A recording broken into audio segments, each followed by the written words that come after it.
Maglagay na tayo ng ating cooking oil.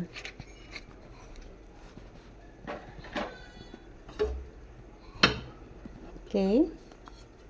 Unahin natin ilagay yung ating tofu, yung ating Korean tofu para ma-fry ng konti. Okay. Yan.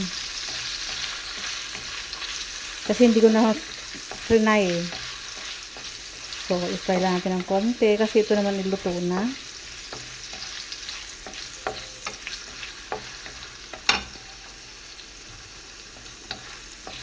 Okay.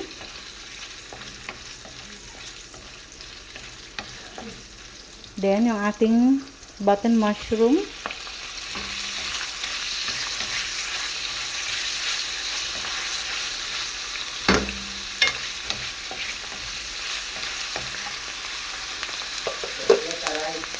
Oh, okay.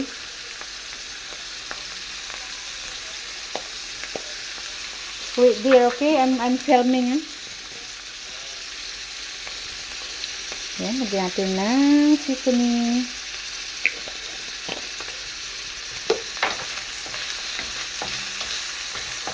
Then we can add na the onion.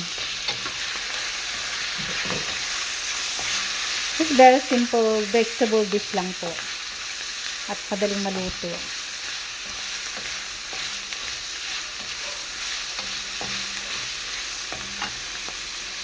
Yan.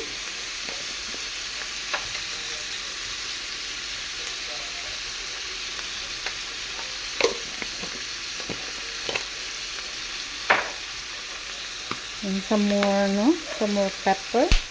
Para mamaya huwag na tayong maglagay kasi madaling maluto yung ating pechay.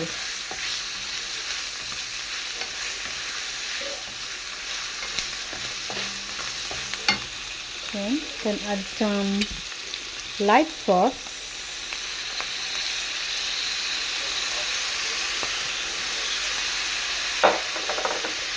And oyster sauce.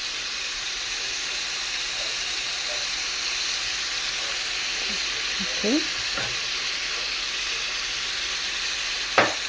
Yan.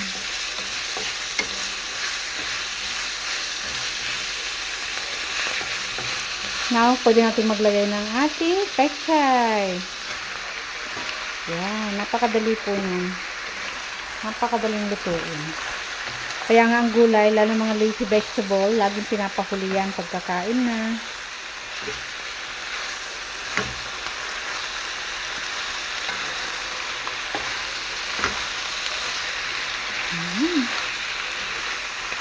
Yung aking kasing level, alam ito.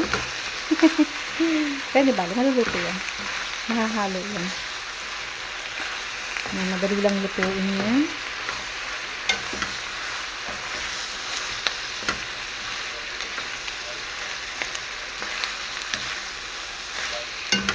Wow!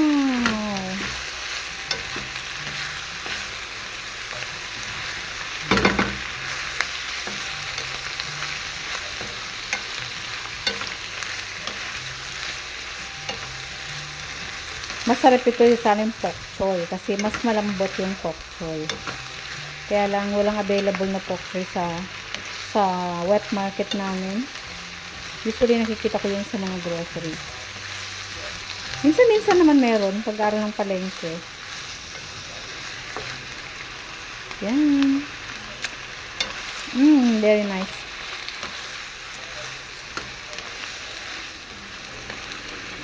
Ayan, luto na po yan.